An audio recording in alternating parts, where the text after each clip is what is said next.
Meus amigos, que a paz de Jesus permaneça em nossos corações. O Felipe falou que eu vou falar do corpo fluídico e ele fez uma divisão, agora na abertura, né? Que eu vou falar do corpo fluídico, então dando ideia que depois do lanche generoso que vamos ter, que eu vou falar da queda. Não é bem assim. Porque no caso do corpo fluídico, é impossível se compreender ele sem a queda. No fundo, só existe um tema, é a queda espiritual. O corpo fluídico é um apêndice. É a parte mais fraca, podemos dizer assim, da história. Talvez haja tanta confusão e tanta dificuldade, porque as pessoas falam de forma estanque. Mas se o normal do planeta é o corpo como o nosso, como a gente conhece, então quando você tem um corpo estranho, né, ou melhor, estranho com relação ao nosso planeta, a gente revida, né? A gente tem uma certa repugnância. Agora, quando eu entendo a queda e eu vejo que eu é que não sou normal, o meu corpo é que não é normal, eu que sou doente, e aí é o erro grave de se entender a doutrina espírita ao pé da letra, né, e ficarmos nas abordagens mais simplórias do pensamento espírita das revelações sucessivas, é que cria essa dificuldade. O grande problema é que esse corpo que a gente habita, e esse estado que a gente habita, é um estado enfermiço. Então só se justifica o corpo fluídico no sentido de quem não é enfermo. Essa é a única diferença. Então a gente tem que ver por uma outra roupagem. Certo? É como se você pega o seu filho saudável, seu filho que está bem de saúde, que está bem na escola, que está brincando, leva ele numa clínica psiquiátrica e enche ele de psicotrópico. Porque o normal na clínica psiquiátrica é todo mundo tomar psicotrópico. E em alguns casos, como até há pouco tempo, os choques. Faça isso, porque é o normal do planeta. Todo mundo, né? Hoje, em termos dessa dificuldade, veja no caso das escolas, né? A gente vai para as escolas públicas em que o nosso ensino está extremamente deteriorado, né? Fraco. Então você tenta fazer o quê? Escolher a melhor escola para o seu filho, não é assim? Todo mundo tenta. Às vezes você não tem dinheiro, você se vira para botar o menino na escola melhor. E quando não pode, tem que ir para uma situação que vai precisar de escola pública, infelizmente, deve ser o contrário, né? Você tenta ir lá, ver o melhor possível. Ora, se nós temos essa ideia de escolher o melhor, evidentemente uma pessoa saudável quer escolher o melhor. Então, o problema é que nós somos doentes. Nós somos enfermos. O nosso corpo, né? Olha, isso quem diz é o livro de Isaías, no capítulo 1, versículo 6. Nós somos uma só ferida dos pés à cabeça. Eu me lembro que a minha tia, quando desencarnou, houve um fenômeno extraordinário lá na desencarnação, porque só 2 pessoas passaram a noite. Hoje não se passa mais a noite no cemitério, né? Hoje já estamos mais resolvidos com relação a isso. Mas lá, só 2 pessoas, eu e uma pessoa amiga, que ela tinha deixado por herança lá um comércio para ele, porque ele sempre pagou, honrou o aluguel, ela deixou aquilo lá de comércio. E nós 2 ficamos ali, então ficavam do lado de fora, né? O corpo lá na capela. E, de vez em quando, a gente entrava, era uma situação desagradável, né? Foi numa hora dessa que nós entramos e eu reparo, e não só eu, mas ele também, então é uma semi-materialização, porque os 2 viram ao mesmo tempo, a minha mãe ali, que é a irmã dela, né? A minha mãe ali semi-materializada, tirando fluidos do corpo dela. E nisso, a primeira reação foi de medo, né? Aí depois falei, não, é minha mãe. Aí quando eu quis, ela já estava indo embora e se desfez. Aí nós saímos correndo por todo o cemitério, perguntando às pessoas, que era à noite, às 2 horas da manhã, se tinham visto aquele espírito. Bom, depois eu recebi uma revelação que era isso, né? Estava tirando os fluidos. Porque num curto espaço de tempo, por causa do câncer, o corpo entrou num estado de putrefação impressionante. Então, para aliviar a entidade, tirar ela do corpo, não deixar naquele ambiente de cheiro, de situação desagradável, realmente mostra a enfermidade do nosso corpo. E nós somos assim, ficamos aí 1, 2 dias sem tomar banho, é um horror, né? Então, tudo leva a essa ideia de deteriorização. Tudo leva à ideia de insegurança, de medo. Nós não sabemos absolutamente nada do que vai nos acontecer daqui 1 hora, daqui 1 minuto, de como é a vida, do que está planejado, não é isso? Então, por quê? E que nós aprendemos na religião sobre o Pai amoroso. Desde quando no planeta nós tivemos uma civilização de amor? Desde quando? De ordem, de equilíbrio, com a presença da fraternidade. Nunca teve. Sempre teve a parte sanguinária. É uma criação, convenhamos, se é para ser assim, fica... E a gente fala assim com com o peito inchado. Mas é que Deus fez para a gente aprender. Então Ele fez a gente bem ignorante, lançou nesse mundo desgraçado e falou assim, eu te amo, meu filho, e toma jeito, senão você vai sofrer num karma violento. Você vai ver na próxima encarnação. Porque é isso que nos ensinam. Mas eu te amo. E nós aprendemos, está lá em João, na primeira epístola de João, no capítulo 4, e ele repete 2 vezes para ficar claro. No capítulo 4, versículos 8 e 16, Deus é amor. Amor na casa dele, pô. Isso não é vida. Ontem eu estava conversando com uma pessoa e ela disse, infelizmente, eu tenho medo de visitar a tua cidade, o Rio de Janeiro. É um terror aquilo lá. Eu tive que dizer, aonde que não tem terror, né? Aonde que não tem violência? Então, e sempre foi. E hoje nós ainda temos algumas coisas. A nosso serviço, mal ou porcamente, nós temos a justiça, nós temos alguma coisa de liberdade, nós temos polícia e tal, mas às vezes a gente fica com mais medo da justiça, da polícia e da política do que estão aí para nos defender e parece que são piores do que... daquele mundo que não tinha isso.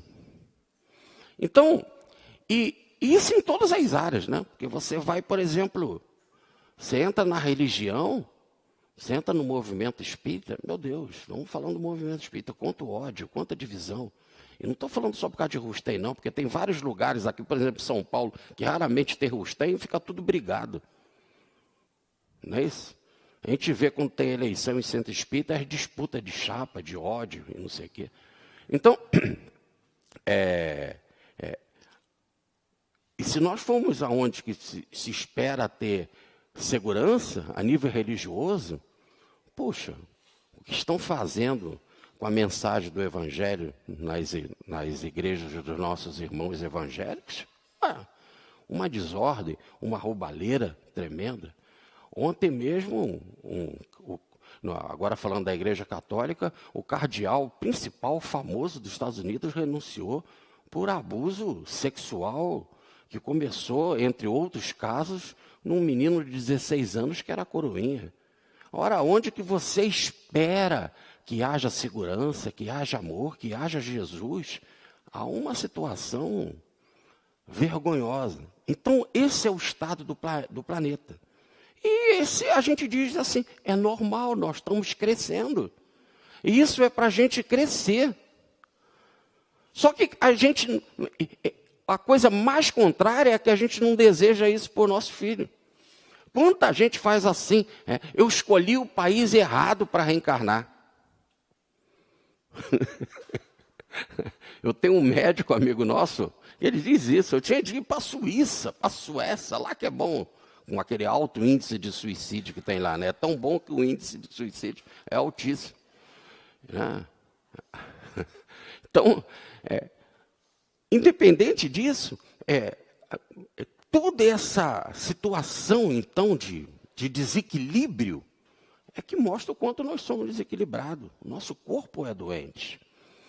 Então, eu parto sempre da pergunta 621 do Livro dos Espíritos, aonde está a lei de Deus? Na vossa consciência. E aí, não tem lógica. Como pode a lei de Deus estar na nossa consciência? Quem tem consciência da lei de Deus se o planeta está dessa forma? E agora, hein? Vocês imaginam há 100 anos atrás? Há 1000 anos atrás? Você imagina quando não tinha um fogo? A pergunta valia, onde está a lei de Deus? Na vossa consciência. O cara não sabia fazer fogo naquele frio do diabo. Nem era diabo, porque o diabo estava quentinho no inferno. Mas ele estava mal aqui. Porque o diabo até ganhou uma vantagem de ir para um lugar quentinho. Ele veio aqui para aquela neve lá da asa, que frio do cão. Então, a lei de Deus está na nossa consciência. Aí até Kardec ficou. Espera aí, pô. Então, por que isso tudo? Se a lei de Deus está na nossa consciência, me explica, ô cara pálida. Como o Kardec não era bobo, falou logo para os espíritos. Presta atenção. Espera aí, calma lá, eu não sou bobo, não. Como é que a lei está na nossa consciência? Menos. Ele falou para os espíritos. Então me explica o caso dos missionários. Se está na nossa consciência, não precisava de missionário. Não precisa de livro dos espíritos. Não precisa de Jesus. Não precisa do Novo Testamento. Olha que loucura que nós vamos construindo quando não se tem a queda. Para que Jesus? Preste atenção se a lei está na minha consciência. E Mateus tem aquele trabalho de escrever aquilo tudo. E Lucas entrevistar Maria. E tudo a pé, né? Mas e Jesus amava os apóstolos. Eu amo vocês. Foi o Pai que me deu vocês. Vai a pé entrevistar Maria. Porque naquela época não tinha condução. A vida do inferno. Então, quando você vê que Kardec percebeu isso, ele fala, então para que os missionários? Aí os espíritos respondem, eu quero que alguém me explique no movimento espírita como sair dessa situação. É porque vocês esqueceram e desprezaram. Aí você fala assim, bom, isso é porque está falando da época do Kardec. Não. Porque antes de Kardec também era essa mesma situação. E muito antes também, e sempre em todas as situações, sempre foi assim. Sempre.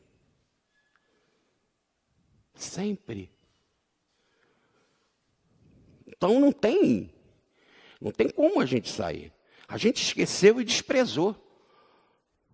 Ora, quando você esquece e despreza, é o que a gente vê no consultório. O que acontece no consultório? O consultório é um dos lugares de maior prova da queda espiritual. Só tem um lugar que prova mais a queda espiritual do que o consultório, diz o professor Petro Baldi. É a imprensa do terror, né?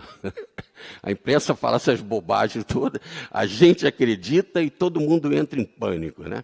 É a imprensa marrom, como diz o Baldi, no livro Sistema. Mas veja, lá no consultório, o que é a maior prova da pessoa que esqueceu e desprezou?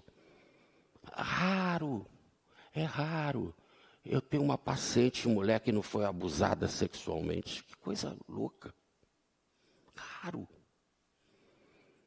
Falo isso porque na hora você tem que ficar firme, porque você está ali profissionalmente, está ali para ajudar, mas é uma dor de arrebentar. É a dificuldade, passa um dia, uma sessão, 2 sessões, 3 sessões, ela amarrando, daqui a pouco ela solta. Meu pai, meu tio, meu vizinho, quando eu era criança. Aí aquela dor toda, aquilo tudo fica escondido, guardado no mundo. Aí você fala, então tá aí, esqueceu e desprezou. Mas é que a gente só está olhando no caso dela da dor. E a dor do que fez a maldade? Quem faz maldade, uma situação dessa, é uma dor muito pior. É que a gente ainda não reparou o sofrimento que ele passa. Que tipo de educação ele teve? Por que ele fez isso? Por que ele tem esse tipo de padrão de comportamento? Por que ele tem essa ânsia para o desequilíbrio? Aí nós entramos na raiz da queda. A gente se depara toda hora nos sonhos que as pessoas apresentam, os medos, as preocupações, as angústias. Mas nós estamos aqui construindo, estamos aqui porque Deus é amor e a gente tem que trabalhar com os mentores nos ajudam. Não tem lógica. Então o problema que passa é isso, nós desprezamos a lei divina. E o que acontece com aquele que despreza a lei? A gente não pode fazer uma leitura sem trazer para a realidade. Por isso que o balde, as pessoas ficam muito assim com o balde, porque o balde traz a coisa ali para a realidade. Aliás, quem mais trouxe para a realidade foi na Renascença, foi Maquiavel. Maquiavel não era do mal, mas escreveu a podridão como era o mundo. Ele não estava dizendo que aquilo era o melhor, não. Mas ele pegou o príncipe, que é o César Borgia, né? O filho do Papa Alexandre Borgia, um desequilibrado, né? Mas veja bem, mesmo assim, apaixonado pela irmã Lucrécia Borgia, né? Mandou matar o marido dela, né? Mas esse príncipe, olha o nome no livro, Príncipe de Maquiavel, ele escreveu para ele, porque ele tinha de governar as pessoas. E o que acontece? Ele era melhor do que as pessoas. Mas diz o Maquiavel, você não pode ser muito melhor, porque senão você não vai governar. Essa turma aí vai te arrebentar. O povo vai tomar o teu poder. Você só pode ser um pouquinho melhor, para o povo crescer um pouquinho. O povo só crescer um pouquinho. Mas você tem que ir de mão de bronze. Agora, em cima deles. Agora, aprenda uma coisa, César Borges. Olha aqui, como diz o Pietro Baldi, foi um tapa na cara. Olha como está escrito no livro Problemas Atuais. Foi um tapa na cara da humanidade. Isso é você, é o teu nível. Diz o Maquiavel, de forma mais verdadeira. Olha, você pode construir o povo e o povo vai contigo. Não seja muito adiantado, não. Dê alguma coisa e puxa o povo para cima. Agora, olhe bem, só não mexa no dinheiro dele. Faça o que você quiser, mate o pai dele, mas não mexa no dinheiro, porque é a parte mais sensível desse homem. Olha como o cara foi doido. Mate o pai dele, só não mexa no dinheiro dele. A ideia de meu, de propriedade, isso do egoísmo, que é a doutrina do ego. Primeiro eu, depois eu, depois eu. Porque tem o espiritismo, o catolicismo, o umbandismo e tem o egoísmo. Uma doutrina também. É do ismo, a doutrina do eu. E qual que é o mais importante? Duvido que o mais importante nosso seja o espiritismo ou o egoísmo. Vem aqui e não leva vantagem. Qual é a vantagem de vir aqui? Quantos vêm aqui mais é para tomar passe? Porque quer uma comunicação do espírito. Quantos iam lá no Chico Xavier com a seguinte ideia: ou ele me dá uma comunicação hoje do meu filho, ou eu vou me matar. Quantos casos nós sabemos disso? Isso não é egoísmo? E o coitado do Chico. Tanto que lá, diferente de todas as outras instituições, é uma outra palestra que eu ainda não fiz aqui em Franca, mas diferente de todas as instituições, aqui primeiro tem palestra, depois passe. Lá era primeiro passe e depois era palestra. O cara chegava muito mal, porque ele andava 700 quilômetros, 1000 quilômetros, pegava um avião, vinha de outro fora, ele só vinha com uma ideia. Ele tem que me dar uma comunicação, ele tem que me dar uma comunicação. Aquilo virava um inferno de insegurança, de medo. Porque essa é a realidade. E aí a gente quer falar da doutrina espírita, e nós somos prosa pra caramba, que a nossa doutrina espírita nos explica tudo. Nós ainda não provamos nem a imortalidade da alma. Todo mundo fala, qual o maior missionário da doutrina espírita do nosso século? dos nossos tempos? É muito fácil. Chico Xavier. Qual foi o objetivo do Chico Xavier? Qual foi o nome do primeiro livro dele? Parnaso em Tuma. Ele estava interessado em falar em poesia, em beleza. As poesias como são belas. Um missionário vem aqui para isso. Com tantas poesias, aí nós já temos poesias belas. De Augusto dos Anjos, Olavo Bilac, Castro Alves, beleza. E talvez muito mais bela até do que aquelas, que tem algumas poesias que têm algumas dificuldades de captação, ou até mesmo de mudança do espírito. De mudança de ideias, etc. E outras perfeitíssimas. Mas, como dizia o César, tem algumas coisas que ainda capenga, porque também o espírito não tinha mais essa preocupação de fazer a coisa naquela regra absoluta, ele quer passar uma mensagem. Mas qual foi o objetivo do livro Parnaso em Tuma? Foi mostrar para todo mundo o estilo do espírito. O Castro Alves é o Castro Alves. O Olavo Bilac é o mesmo jeito. Para o quê? O primeiro livro, para começar logo. Está aí a prova de que os espíritos continuam. É a imortalidade da alma. Ficou claro isso? Aí foi o Chico. Chega no ano 70, vem um pinga-fogo. Aí o espiritismo se populariza. Aí vai começar uma nova fase do Chico Xavier. O que é? Recebeu mais de 120 livros só dos mortos do além de que morreram de acidente. Mais de 120 livros, depois de 70. Não foi antes de 70. O Chico teve de se preparar, prestem atenção, de 27 até 70, de 30 a 70 dá o quê? 40 anos, né? Isso? Resumindo, 40 anos teve de se preparar, amadurecer, se sensibilizar para aguentar a maior dor das mães, dos pais, das avózinhas, que chegavam lá, meu filho morreu. E aí? Eu estou falando, e a gente quer falar de filosofia espírita, eu estou falando da base, estou falando de imortalidade da alma. As pessoas ainda nem acreditam que continuam, e a gente quer discutir queda e corpo fluídico de Jesus. E veja se queda e corpo fluídico de Jesus não está nisso. Deus é amor, e a pessoa não sabe que o filho dela vive. São mais de 2000 anos de cristianismo, nós ainda não aprendemos que Cristo ressuscitou e que todos nós ressuscitamos. Isso não é do nosso coração. Não é nosso. Nós ainda não chegamos nesse patamar da imortalidade da alma. Não podemos nem receber a revelação, depois da manhã você vai morrer. Acabou a sua missão.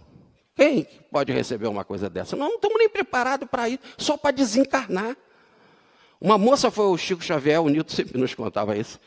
Ela foi lá no Chico, Felipe, e o Chico perguntou pela mãe dela. Ela disse, mamãe não veio porque mamãe está gripada.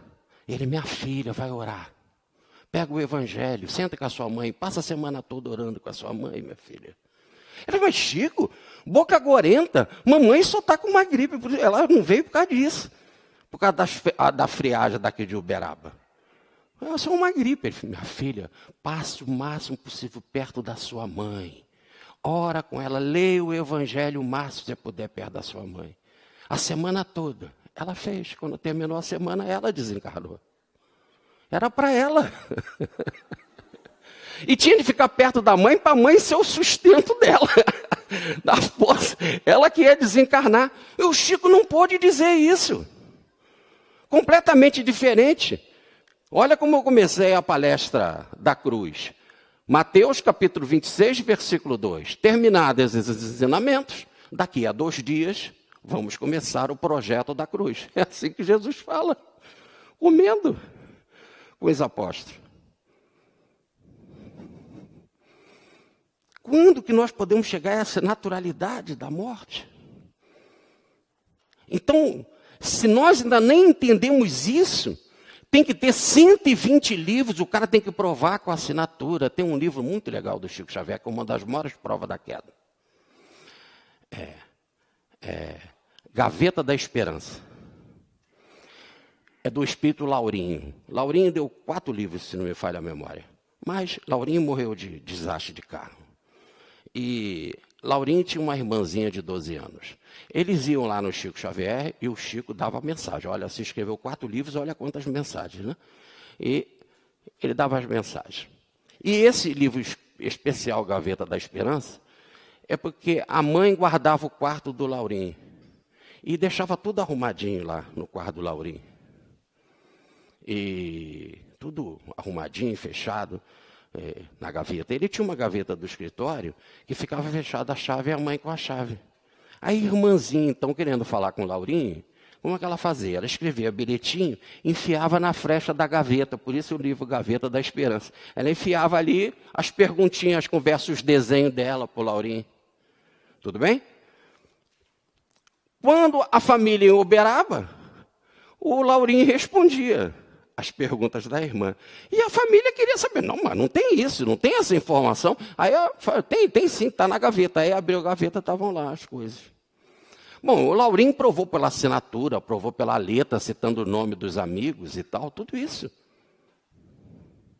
Tudo provado. E a família se fortaleceu, está aí, graças a Deus, despertou para esse patamar da imortalidade. Agora, se discute filosofia, se discute queda, se discute cor fluídico. Se você não tiver o patamar mínimo de ser espírita, quer entender coisas mais amplas, né? Sobre a tua origem, que Allan Kardec diz, ainda não chegou a hora. A gente quer falar da origem, chegou naquele tempo, né? Mas, então, mas e daí? O que tem isso a ver com do Laurinho? Mas a cachorrinha ficou mal. A Lu ficou mal.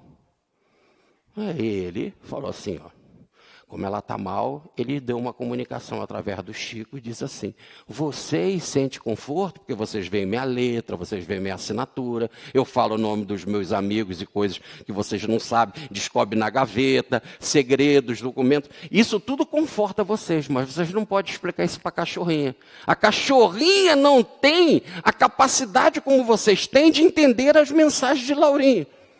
E ela, então, está em depressão, a cachorrinha. Então, nós vamos matar ela, ela vai morrer para vir para o lado de cá para ela ser tratada. Psicologia para cachorro no plano espiritual. Cachorro em depressão, sofrendo por causa da morte de Lourinho. E a gente está como quase o cachorrinho, igual ele. Muita gente vê as comunicações do Chico. Quantos livros? São 400 livros. São aqueles 1.800 páginas de Rustei. São 6 volumes de Allan Kardec contando com obras póstumas. E a gente ainda tem medo, tem incertezas com relação ao básico. Desencarnar. Aliás, o que tem mais em centro espírita, nossa, aquele centro é especial. Lá tem trabalho de cura. Curar o quê, cara pálida? O teu corpo. E a gente fica preocupado com o quê? Com o nosso corpo, que é a coisa mais passageira. Agora, quando eu faço a palestra ontem e digo que a Rainha Elizabeth, que é a Rainha Vitória, ela queria dar todo o reino dela para comprar 1 minuto e todo mundo, como ela é boba. Quero ver você na hora de morrer. O que você vai fazer com 1 minuto de vida se você não vai pedir o doutor Bezerra para ficar mais aqui? Quem sai pedindo em oração, doutor Bezerra, quando que nós vamos nos encontrar? Então é isso, todo mundo tem karma, todo mundo vai morrer de um jeito. Hoje nós estávamos conversando com o Felipe, e o Felipe falou que o Newton Boechat parou em um determinado local onde o carro do Rubens Romanelli caiu, um dos maiores nomes em termos de queda espiritual, de estudo da obra de Petrobaldi do Espiritismo no Brasil, mostrou o carro onde que caiu. Aí o Newton parou lá para fazer uma prece. E aí mostra que a gente não sabe de nada na nossa vida. E a gente não pode saber. Nós ainda não temos grandeza para isso, como o outro sabia da cruz. O Petrobaldi, ele conta como aconteceu a desencarnação dele, e ele fala como houve toda uma estratégia para o pai de uma criança lá, de uma netinha dele, arrumar um emprego e ir para São Paulo para poder ter silêncio, porque ele queria fazer uma experiência na hora da morte. Brincadeira, né? Na hora da morte que você quer livrar, ele queria fazer uma experiência. Está no livro Visão do Além, que é uma fita que foi gravada de entrevista de Ubaldi na hora da desencarnação dele, nos últimos dias, né? E ele contando que agora o cérebro já estava parado e que ele estava consciente do lado de lá e que ele estava falando como espírito. E que ele, para passar essa experiência, tinha de ter um ambiente de tranquilidade. A família já estava viajando, ele não queria viajar, tinha de ir para o hospital para ter os recursos médicos para o corpo suportar o que precisava, para ele ainda dar essa revelação para a gente na hora da morte, porque era importante.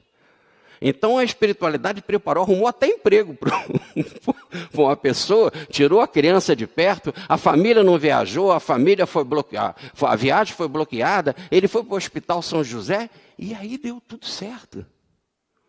Deu tudo certo.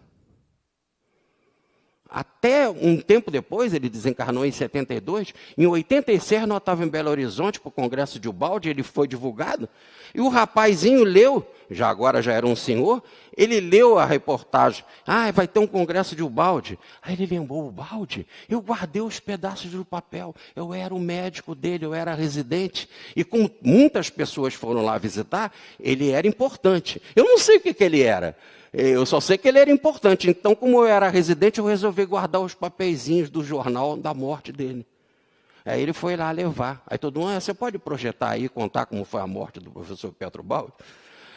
Ele notou que ele era importante. Então, repare que ele tendo aquela assistência médica, ele pôde usar a morte para nos ensinar. Quando a gente não tem nem capacidade de usar a morte para desencarnar. Não é isso? Então, a queda é fundamental. Nós somos enfermos. Voltemos a Isaías, uma só ferida dos pés à cabeça. E é essa dificuldade é que a gente quer que uma pessoa que seja sã entre nesse corpo. Quando nós estamos aqui num verdadeiro presídio. Vamos lá? Voltemos à pergunta-chave. Onde está a lei de Deus? Na vossa consciência. Então, para que precisa de missionário? Porque esqueceram e desprezaram. O que acontece com uma pessoa que despreza a lei aqui no Brasil? Nada.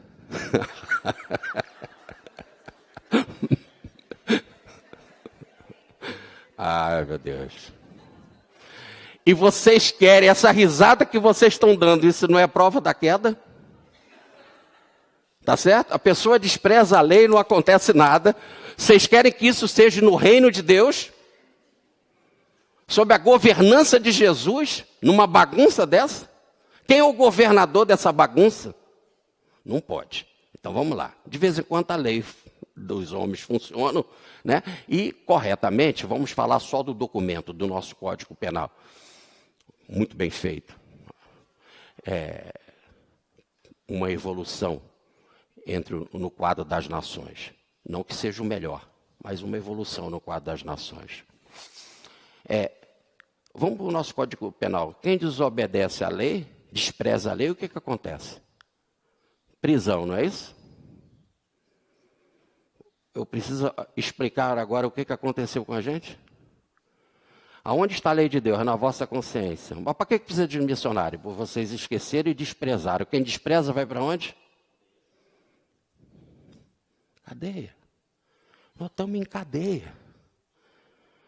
Todo mundo é convidado para as bodas de casamento. Na parábola de Mateus 22, todo mundo foi convidado. O Senhor ainda chega a dizer, vai nos cantos da rua, vai nas encruzilhadas, chama todo mundo. E chegou lá, tinha um cara que não estava com a veste nupcial. Ele falou, amigo, como entrastes aqui sem a veste nupcial?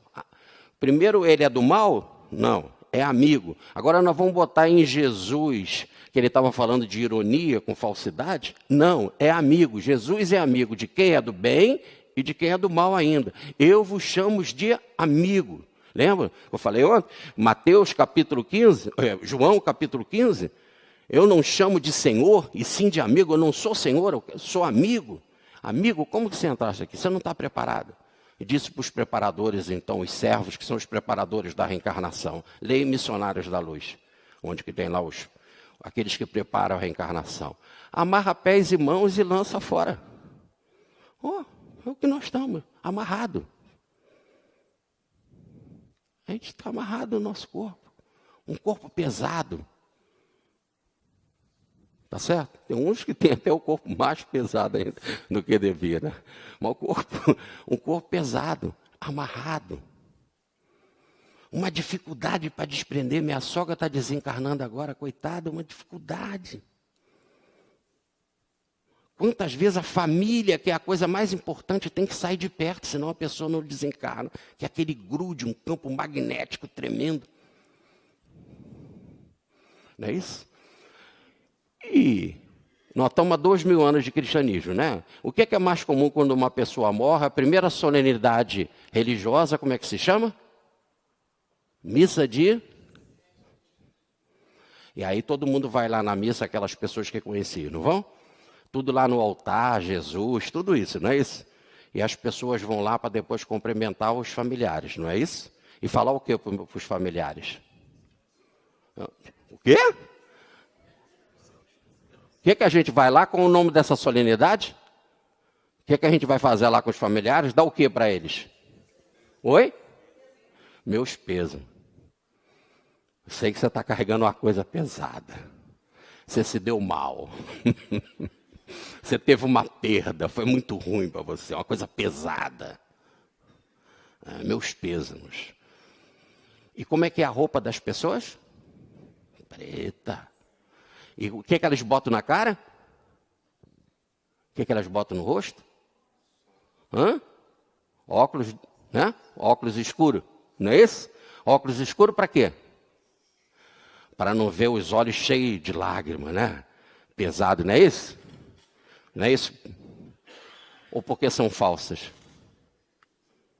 Não é isso? A maior parte ali está tudo chorando, está de óculos. Então, essa é a situação. Na hora da missa, na hora que a gente vai entregar para Jesus, e vai falar de Jesus, e vai falar de eternidade, no fundo ninguém está preocupado com Jesus. É meus pesos, meus pesos, meus pesos. Pela tua dor, pela tua perda, pela coisa pesada que você carrega. Eu compreendo a tua dor. É sempre assim. Agora vamos lá. Aí a gente quer discutir no movimento espírita queda e corpo fluídico é obra de Rustem. Então, quando o doutor Bezerra fala assim, aí todo mundo, não é meu caso que eu aceito Rustem. Rustem é uma obra avançada, que muitos não têm capacidade de entender, não foi? Ele não está falando isso no sentido de desprezar o outro, não. Essa é a realidade. E até mesmo porque eles estudam Rustem. Eu venho aqui há 30 anos estudando Rustem, há 30 anos. Encontro tantas pessoas que ainda estudam Rustem há 30 anos, ou que dizem que leem os meus livros, e fazem perguntas que ainda estão lá, no início. Como é que é isso? É avançado mesmo. Eu me lembro que da primeira vez que eu ouvi o Divaldo falar, eu estava na Escola do Comando Maior do Exército, o Divaldo fez aquelas suas palestras abençoadas, né? E ele disse, Cristo volta, através da doutrina espírita, para nos ensinar a conjugar o verbo amar, pelo qual encontraremos Deus. Eu falo assim, porque eu vi na mesma colônia dele, sabe? Eu faço igualzinho, né? O Divaldo falou isso, mas na hora que ele falou, a primeira coisa que me moveu foi isso. Ué, o que é ele? Cristo volta. Ele volta através da doutrina espírita. Era isso que o Divaldo queria falar. Ele não pensou em Rustem. Ele volta através da doutrina espírita. Nem eu pensei em Rustem, eu nem sabia quem era Rustem. Mas na hora que ele falou, Cristo volta, eu pensei, é mesmo, o Cristo voltou e ressuscitou. Como é que foi isso? Eu não pensei na doutrina. O Divaldo falou, Cristo volta através da doutrina espírita. Eu pensei, voltou. E como é que o Espiritismo explica a ressurreição? E o negócio da pedra do túmulo? Ele foi para o túmulo? Aí eu fui para o meu amigo. Estava lá o senhor que, pela primeira vez, falou de Espiritismo comigo. A primeira palestra que eu ouvi. Aí eu fui, ele estava lá no auditório, e eu perguntei para ele. E ele disse, vem que eu te dou uma carona. E nós estamos nas pistas largas do aterro do Flamengo. Ele falou, você tem que ler para entender isso, é a obra de Rustem. E eu falei, onde que eu encontro isso? Sei lá, no centro, no Centro Espírita Bezerra de Menezes, lá na rua Maia Lacerda, 155, no Estácio. Eu falei, tá bom. Então eu vou lá, eu vou comprar e eu vou ler. Mas o que mais ou menos essa obra fala? Ele falou, não seja preguiçoso, pega a obra e lê. Mas não foi a melhor coisa que ele fez? O doutor Aloysio Randolfo Paiva, isso é mentor. Por isso que ele fica andando atrás de mim ainda. Verdadeiro mentor. Pega e lê. Depois a gente conversa. Eu vou te resumir uma obra de 1.800 páginas, porque é muito legal. As pessoas vão aumentando aqui, de tipo lá, Felipe, o tamanho da nossos seminários, né? E você fala 3 horas, não sei o quê, e ainda tem que continuar falando. E pega e lê, cara, inferno. Tem gente que vem aqui e me pergunta sobre Rustem há 30 anos. Eu vim aqui no dia 3 de março de 1880. Pega a obra de Rustem e lê, inferno. E te vira. Se está com dúvida, pergunta sobre aquela dúvida, mas daquilo que você riscou.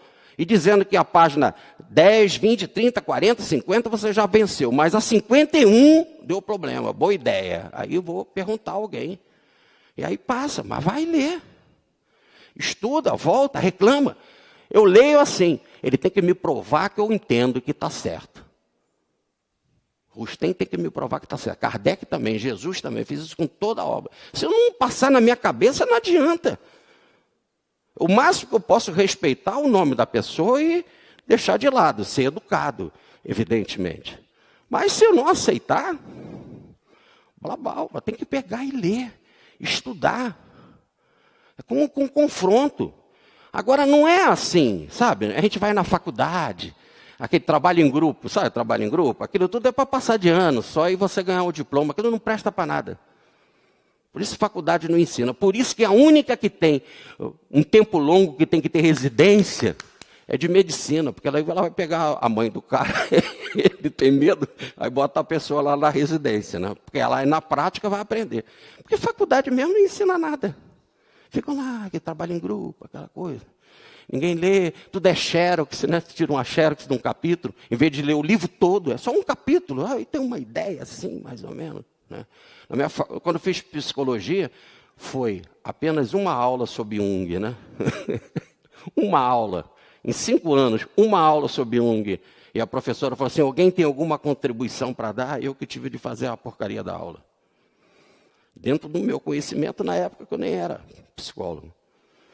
Porque não lê. Pega e lê. Discute, chama Rustem. Eu não vou com a tua cara. Tu tem que me provar que tu é bom. Pega lá. Aonde? Compara. Compara com o Livro dos Espíritos, compara com isso. Faz o que o Júlio fez. Bota um do lado do outro, compara, vê onde está o erro. E depois pergunta, o que está certo? É Rustem ou esse Kardec? É Rustem ou Gabriel Delane? É Rustem ou Chico Xavier? É Rustem ou aqui o Evangelho? Ou como eu posso fazer a ponte, a correlação? Gente, é assim. Aí eu venho aqui, todo mundo diz, Jorge, é impressionante. Como é que tu sabe essas coisas todas? Que memória. Tem gente que diz assim, com a maior cara de pau, quando você fala do Evangelho, parece que você está lá. Você foi um pregador da época de Jesus. Até o César Burnier fazia assim na hora, dizendo que eu fui pregador da mão dele, né? Dando martelada. Mas como você sabe isso tudo? Eu sei isso tudo, porque eu estudo todo dia. Ficou claro? Todo dia. E se eu não estudar, eu vou me dar mal. Mas não é com vocês, não, é comigo mesmo. Eu não sei nada, como diz Platão, é a pura verdade. Não sei. Não sei. Hoje, quando eu vim para cá, eu não estudei nada para fazer essa palestra. O Felipe ficou dizendo, ele vai falar sobre isso. Eu não sei sobre o que eu vou falar. Sinceramente, eu só sei que eu estudo. E todo dia. Estudo com vontade. E boto muitos livros na mão e tenho que comparar um para o outro. E não tem dinheiro, eu me viro e chamo uma paciente, vem cá, não falta hoje não.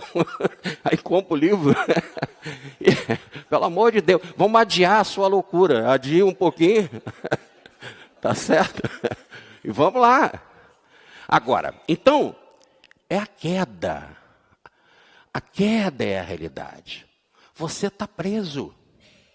Agora, além de estar preso, espiritualmente a gente se desprezou. Desprezou. Agora tem uma outra palavrinha. Qual é o nome da outra palavrinha? A gente desprezou e Esqueceu. Se esqueceu, ficou o quê? Bobo, debilóide. Ficou inconsciente. Ficou o quê? Ignorante. Se você esqueceu, você ignora. Ignorante, ficou ignorante. Perdeu o conteúdo. Ficou doido. Ficou confuso. E se você esqueceu, está preso aqui, ainda tem que se livrar, está preso, você encontra aqui um colega na prisão, né? Se você encontra um colega na prisão, quem ele é também? Bandido. Está claro ou não? Se ele é bandido, ele vai te dar o quê? Bom exemplo ou mau exemplo? Mau exemplo. Tá certo? Não confie no que está do seu lado. O homem que está do seu lado é igual a você. Tá certo? Todo homem, olha como diz a Bíblia. O livro que nos deram para guiar a nossa vida, espiritualmente, diz assim: todo homem é mentiroso, só Deus é verdadeiro. E quando Deus deu os mandamentos, ele falou: eu sou o Deus zeloso que vos tirei da terra do Egito. Para vocês, não roubar, não matar, não cobiçar a mulher do outro. Tudo não. Tudo aquilo que vocês gostam de fazer, não façam. Tá certo? E só ele é bom. Eu sou o Deus zeloso que vos tirei lá da escravidão. Me obedeça. Então o cara que está do teu lado é bandido. E se ele é teu amigo, cuidado. Ele é teu amigo, tem algum interesse. Qual é o interesse? Todo o almoço, Felipe, é um negócio. Tá certo? Todo almoço é um negócio. Todo almoço é um negócio. Qual é a vantagem? Né? O que eu vou tirar? E além do mais, daqui a pouco, quando ele termina, o amigo te deixa. Quantos amigos que a gente não encontra mais? Não sabe mais o telefone dele. Cadê? Às vezes nem lembra o nome quando encontra. E foi teu amigão. Cadê os amigos? Você também é traidor? Então, o livro de maior poesia da Terra, Dante Alighieri, um espetáculo, a Divina Comédia. Aí ele tem que, para chegar no céu, ele quer ir atrás da Beatriz, que ele ama a Beatriz. A Beatriz morreu, olha que inferno. Você ama a pessoa morre. Dizia o Newton Boechat que quando as pessoas casam, naquele momento de amor, um vai ter o atestado de óbito antes do outro. E aí é aquela tristeza, né? Então, o Dante Alighieri, para chegar lá para ver a Beatriz, ele tinha de ir pelo inferno. Ele começa a descer no inferno. O inferno foi piorando, piorando. Cada vez ia tendo o pecado, o pior, pior. Até quando chegou lá no fundo do inferno, ele encontrou 3 personagens. Lá no fundo. Brutus, que matou o pai pelas costas, né? Traiu César. Judas, que segundo a tradição, traiu Jesus. Né? E Lúcifer, que traiu Deus. E por que ele está falando isso? É a nossa característica. Se você desprezou a lei de Deus, a lei é de quem? De Deus. Se você desprezou, quem é você? A gente fica falando mal de Judas, porque nós, antes de tudo, se ele fez ou não fez, deixa para lá. Vem no Idefran, né, que tem a minha palestra lá. Mas uma coisa é certa, eu fiz, segundo o livro dos Espíritos, eu traí Deus. Você desprezou a lei dele. Você é traidor. Se tem alguém que merece ir para a praça pública e ser espancado, é você. Porque com certeza você traiu. E aí então você está aqui, você se relaciona, todo mundo que está aqui é bandido. E aí diz Emmanuel, sem exceção, eu mostrei ontem a pergunta 243 do Livro dos Espíritos, todo mundo, sem exceção, que está encarnado é errado, fez caminhos em curvas, em suas quedas do passado. Olha como é que ele usa lá. Então é isso que você encontra, esse é o seu parceiro, esse é o seu companheiro. Fora que se você esqueceu, você está debilóide, você não sabe como sair, você está na ignorância, você está perdido, você esqueceu, você está perdido, é um doente psiquiátrico. Então você é um enfermo mental, você é um enfermo mental. Essa é a realidade. Então, além de você ser preso, você é um inferno mental. Você está numa prisão, daquela prisão de que vão ficando dos doentes mentais. Agora, só que todo doente mental, diz já uma lei antiga dos romanos, mente sã, corpo sã. Então só temos um exemplo de mente sã, de corpo são, né? Jesus, porque a única mente sã é Jesus. Por isso o corpo dele era são. Nós, se a nossa mente é de esquecimento, se a nossa mente é enferma mentalmente, o nosso corpo não é são, é enfermo. Então a sua mente é enferma, o seu corpo é enfermo, porque é automático. Afinal, diz o livro Missionários da Luz, que quem plasma o corpo é a mente, é o espírito. Nós somos o que somos em espírito. O corpo é a manifestação do espírito. Se o espírito não está bom, o corpo não vem mesmo. E a gente chega e fala assim, é tão simples, né? Nós estamos na 22ª Evipa, né? E ainda não entende que uma pessoa saudável não pode ficar num corpo enfermo.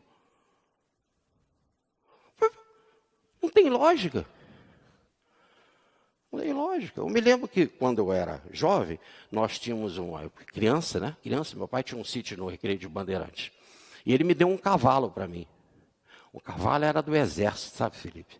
Cavalo bonito, grande. E por que o cavalo era grande, como brincadeira, como apelido, deram o nome de cavalo de passarinho. Porque ele era grandão, não tinha nada de passarinho. E por que o exército cedeu, né, vendeu o cavalo? Porque ele era cego de um olho. Servia muito bem para o sítio e tal, mas para o exército, aí realmente tinha lá as suas necessidades, né, militares. Então, vendeu o cavalo, o papai deu ele para mim. E eu ficava mexendo no rabo do cavalo. O papai ficou apavorado, achava que o cavalo ia me dar um coice, e me tirou o cavalo e vendeu ele. E foi num hospital de doentes mentais que tem na Taquara, que até hoje existe isso em Jacarepaguá, esse hospital, e foi fazer uma troca com a direção do hospital. Porque os doentes lá do manicômio faziam cadeiras dessa de madeira, feito de piscina, de praia, né? De madeira de praia não é, não, mas feito de piscina, de jardim. Então ele foi trocar o cavalo por essas cadeiras. E nós fomos lá, e papai foi fazer a negociação. E as crianças, eu, minha irmã e tal, e a outra irmã, ficamos na rural, e minha mãe na frente. Daqui a pouco chegou um cara e falou para ela, já tomou seu remédio hoje? A minha mãe, a gente atrás. Nós ficamos apavorados. Que foi dito que nós estávamos no local de doido, né? Isso foi linguagem para criança, de criança daquela época, né? Hoje se falaria diferente. Aí a gente ficou assim. A minha mãe falou assim, já está tudo direitinho. Eu não via você lá na fila. O cara disse para minha mãe, é melhor a senhora tomar. Aí ela, então eu volto lá e tal. Olha, é assim, dobra aqui, dobra ali, dobra lá você vai encontrar a pessoa e diz, me dá o meu remédio. E aí sim você pode ficar aqui passeando no jardim como eu estou. Ele sabe direitinho que ele tem que tomar, ele passar no jardim, ele tem que ir lá, dobra ali, dobra aqui e tal. Vai lá, toma o seu remédio. Qual é a ideia dele? Todo mundo que está lá é o quê? Louco. A gente generaliza. Você tem que tomar o remédio, senão você não vai poder ficar no jardim, tá certo? A senhora é louca. Assim é o caso nosso, louco. E a gente quer, então, aí eu me encontro com Jesus, eu estou lá fazendo meus gritos, né? Obedecendo o sábado, cumprindo os mandamentos, fazendo os meus rituais, lavando a mão até aqui em cima, e me encontro com Jesus. O Jesus não fazia isso. E comia no dia de sábado, e curava no dia de sábado. Aí eu logo penso, ele é louco. Não tomou remédio. Ele tem que tomar o remédio. O remédio é lavar as mãos. No sábado a gente não faz nada. Então ele é louco. Peraí. Aí ele continua desobedecendo. Então ele repete a loucura dele. Ele é um perigo para a gente. Vamos botar ele na cruz. Por isso que todo missionário é despedido assim. Gandhi leva 3 tiros no peito. Joana d'Arc vai para a fogueira, etc, etc. Porque ele é diferente dos loucos que somos nós. Dos presidiários que somos nós. E a gente quer que Jesus seja assim. Aí o cara me pergunta, como é que é o negócio do corpo fluídico? Eu falei, é tudo diferente do teu. É isso. Pensa numa coisa que seja saudável, diferente do teu. É o corpo fluídico de Jesus. Tá certo? Eu falei, mas ele não teve que vir assim igual a mim. A gente quer, mas não é a lei. Ele não tem que vir assim, porque todo mundo vem assim. Papai e mamãe transaram, tem que ser assim.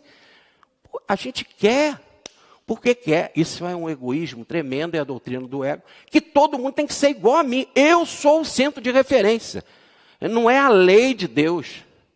A lei que eu desprezei, eu quero dizer que só existe uma. A lei que eu criei, a lei errada, a lei do presídio, a lei do manicômio. Eu quero que essa que seja verdadeira. Qual é a lei de Deus? Que você esqueceu e desprezou. Você não sabe. Não vem dizer que você sabe. Você esqueceu e desprezou. Você não sabe qual é. E aí você quer que todo mundo seja assim, igual a você. E se não é, está errado. Rustem está errado, não pensa igual a mim. Jesus teve um corpo assim, ele foi um falso. Teve um cara que sentou ontem aqui para mim, não foi um simulacro, ele enganou a gente. Teve uma outra que disse assim, e se ele tinha um corpo fluídico, não saiu sangue. Mas quem disse que não? Quem disse que corpo fluídico não sai sangue? Quer dizer, a pessoa não leu nem livro de materialização. Nem livro de materialização. Básico. Os cientistas vão lá, cortam a pessoa, cortam, abrem, vem o coração, vem batida cardíaca, vê tudo, é igual. Depois o espírito vai e se desfaz assim, começa a sumir pedaço do corpo na frente do cientista.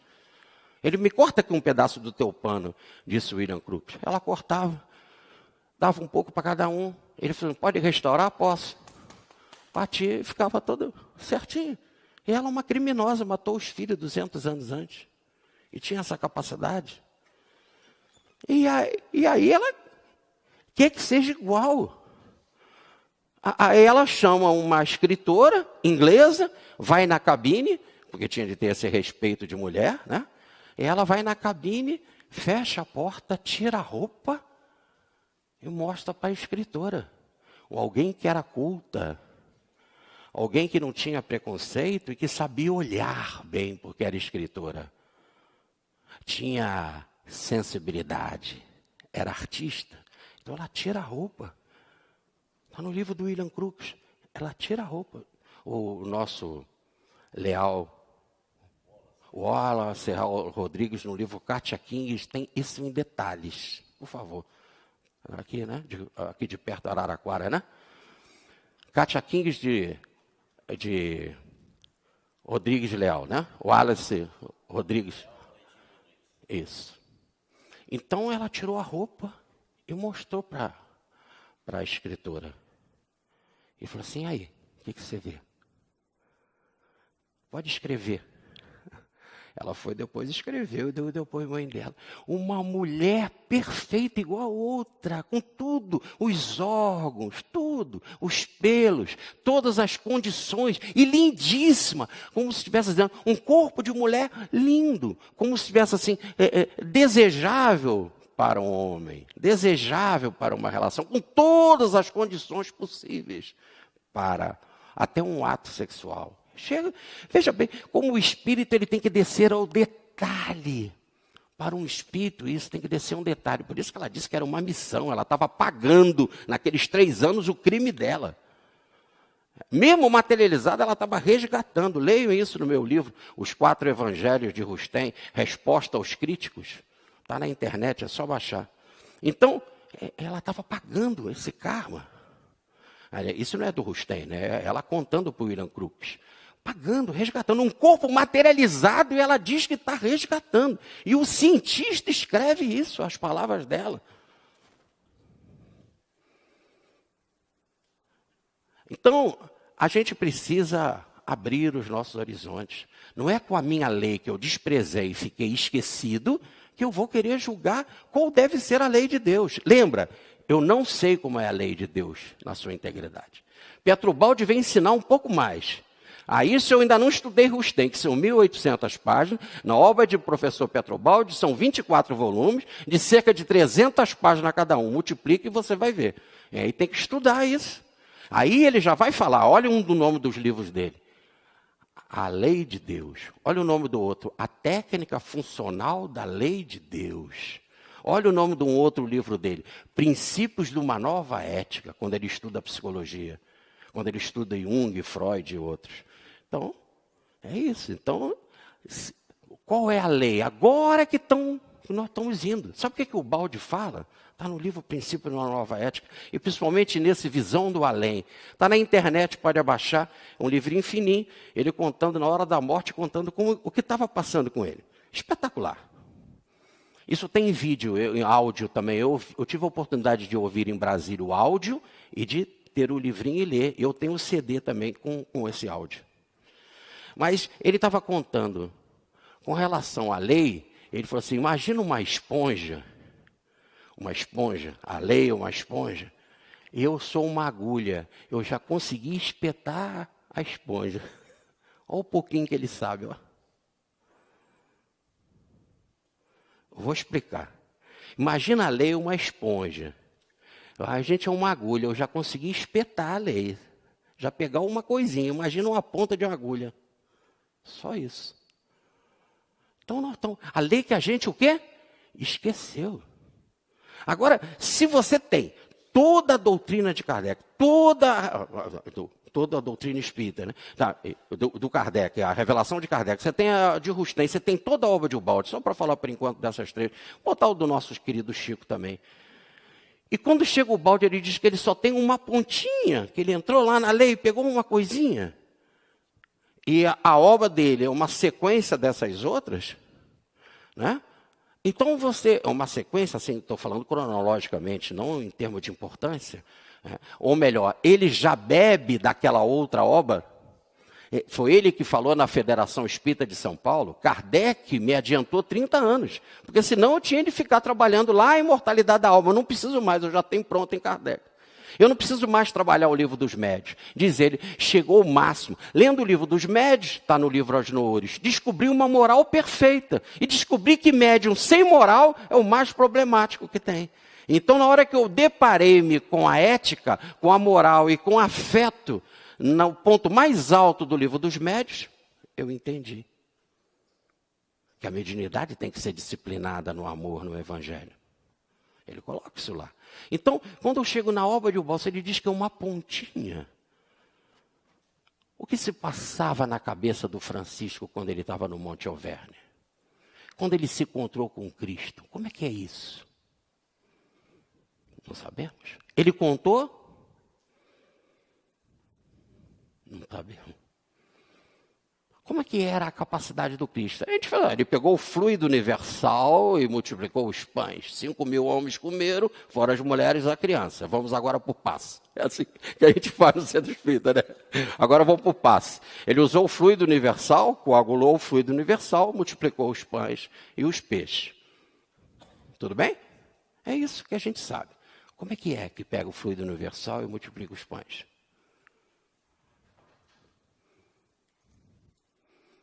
E aí Kardec bota na Gênese, e a gente fala toda a palestra, depois tem passe, água litificada, e o mentor está presente. O que ele fala? Não é milagre. É algo que pertence à ciência, que o homem ainda não descobriu. Muito bem, nós já descobrimos que milagre não tem, que é uma lei. Agora, o homem ainda não descobriu. Não descobriu por quê?